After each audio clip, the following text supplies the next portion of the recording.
Good evening, everyone. Welcome to the channel. Before I begin, here are my disclaimers. Today I am going to give you an update about Supernus Pharmaceuticals Inc. annual report. Supernus Pharmaceuticals Inc. offers a diverse range of products and services for the treatment of central nervous system (CNS) diseases. The company's portfolio includes medications such as Qelbree for attention deficit hyperactivity disorder (ADHD), GOCOVRI for dyskinesia and Parkinson's disease, Oxtellar XR for partial onset epilepsy seizures, APOKYN for hypomobility or off episodes in patients with advanced Parkinson's disease, Trokendi XR for epilepsy and migraine headache prophylaxis, XADAGO for levodopa/carbidopa in patients with Parkinson's disease experiencing off episodes, and MYOBLOC for cervical dystonia and chronic sialorrhea. In addition to its marketed products, Supernus Pharmaceuticals is also developing several new treatments.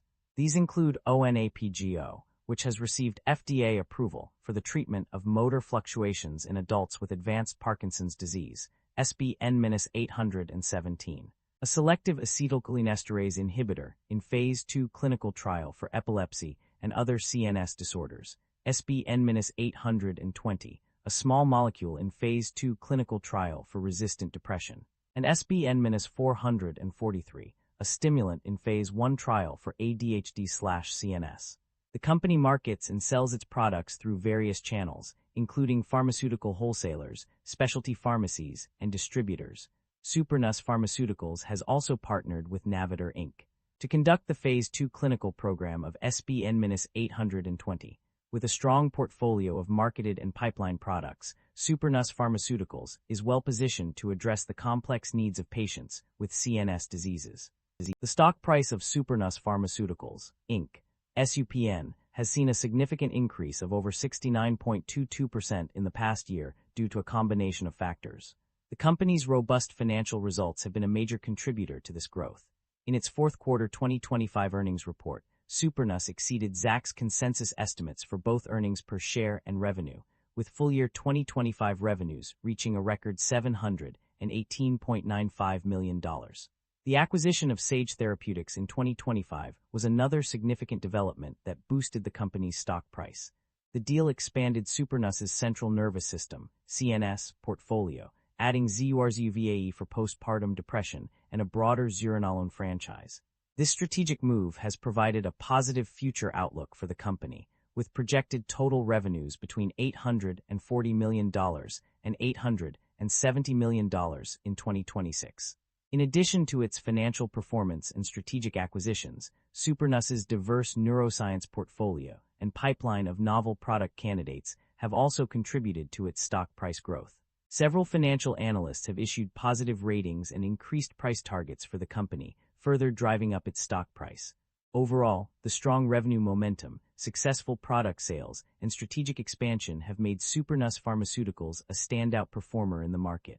The income statement shows that the company revenue have been declining annually and operating income have not been increasing. This shows that the business is under pressure with rising cost and its management is unable to expand the business. The primary drivers of revenue growth for this company can be attributed to several factors. The acquisition of Sage Therapeutics, Inc. has been a significant contributor to revenue growth, particularly with the development and commercial sale of ZURZUVAE zuranolone capsules. Additionally, the launch of ONAPGO in April 2025 has also contributed to revenue growth. Furthermore, GOCOVRI sales milestones have also played a role in driving revenue upwards. On the other hand, there are several drivers that have led to revenue decline.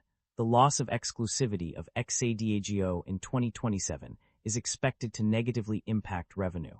Impairment charges related to acquired intangible assets in Q4 2023 have also contributed to revenue decline. Moreover, failure to achieve certain milestones related to the development and commercial sale of ZURZUVAE has hindered revenue growth. The company's financial data reveals a net operating loss carryforward of $2.5 billion U.S. federal and $851 million U.S. state. Total revenues have increased by 8.6% from $661,817 in 2024 to $718,952 in 2025. However, significant segment expenses have also increased by $10,046 in 2025. Collaboration revenue has been a notable contributor to the company's revenue growth, with collaboration revenue from ZURZUVA amounting to $52,996. Additionally, amounts receivable from Biogen have increased significantly, standing at $23 million as of 2025. In terms of inventory and depreciation, inventory write-offs have been substantial, totaling $1.9 million in 2025. Depreciation and amortization expense has also been significant, amounting to $2.1 million in 2025. The net income of the company underwent a significant fluctuation between 2023 and 2025. Initially, it decreased from $1,316 million in 2023 to $73.9 million in 2024. However, this trend was short-lived, as the net income plummeted to minus $38.6 million in 2025. The reasons behind this decline include higher amortization of intangible assets and selling expenses. The profit margins also experienced a notable change during this period.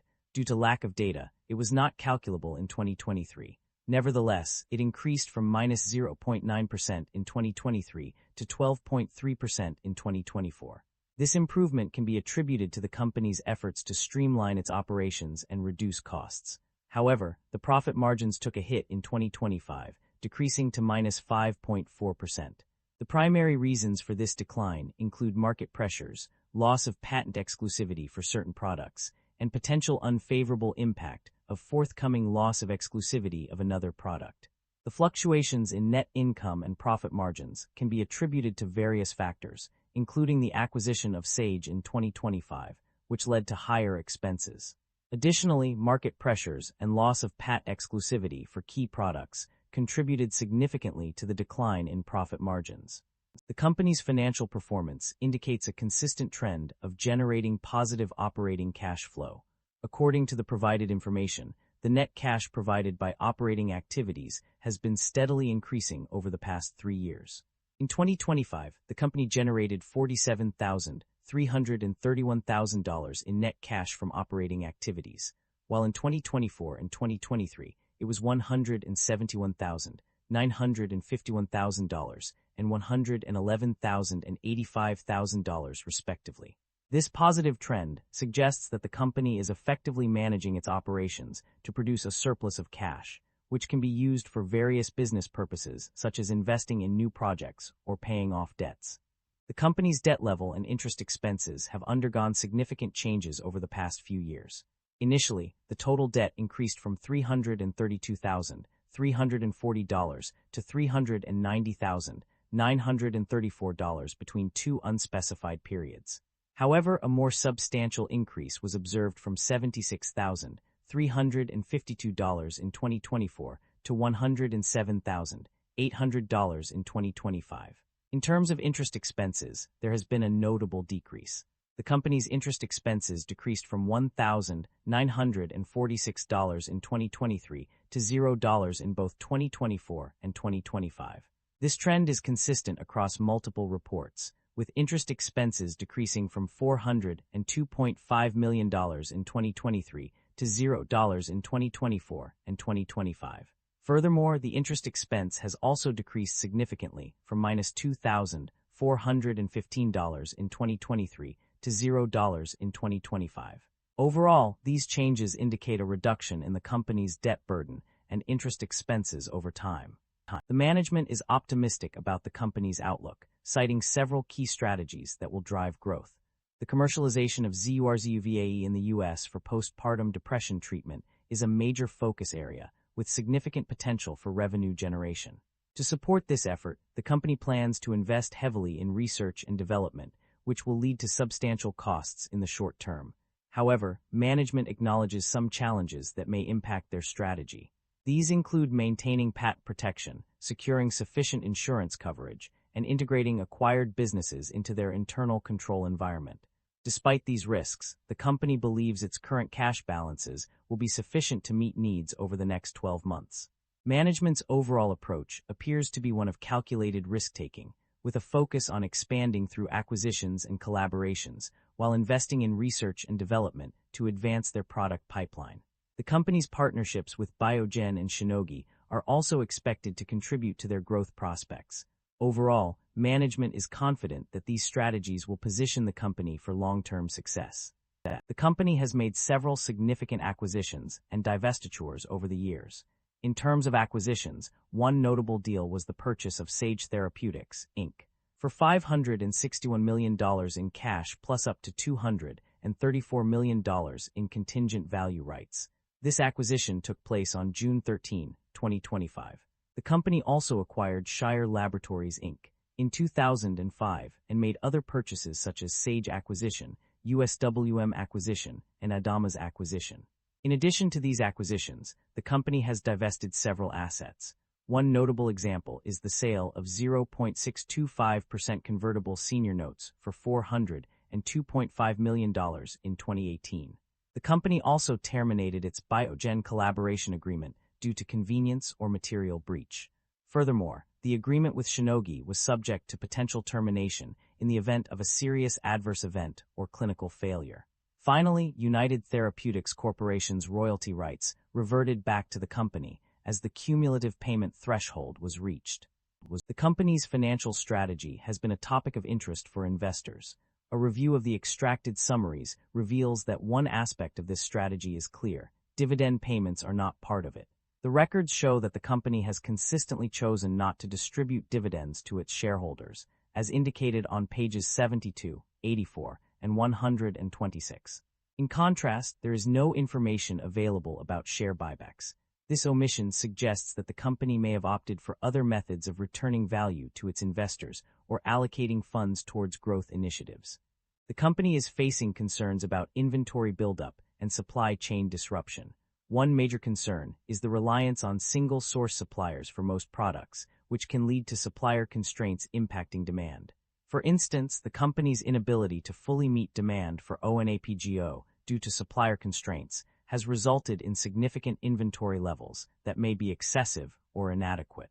The company also carries a high level of inventory risk, as evidenced by the large inventory valuation write-downs in recent years. This suggests that the company is struggling to accurately estimate and manage its inventory levels. Furthermore, the reliance on third-party contract manufacturers, CMOs, introduces potential delays in production and compliance with regulations, adding to supply chain risks. Additionally, there are concerns about supply chain disruption due to uncertainty in import/export flows and future tariff risks for pharmaceutical companies. Tariffs on imported products may increase costs and impact vendors' production costs, further exacerbating the risk of supply chain disruptions. The company's reliance on key customers also poses a risk, as loss of these customers could significantly impact sales and supply chain operations. Overall, the company faces significant challenges in managing its inventory levels and supply chain operations, which can have far-reaching consequences for its business. That concludes the financial summary for Supernus Pharmaceuticals Inc. Feel free to comment below, and I will be happy to answer them when possible.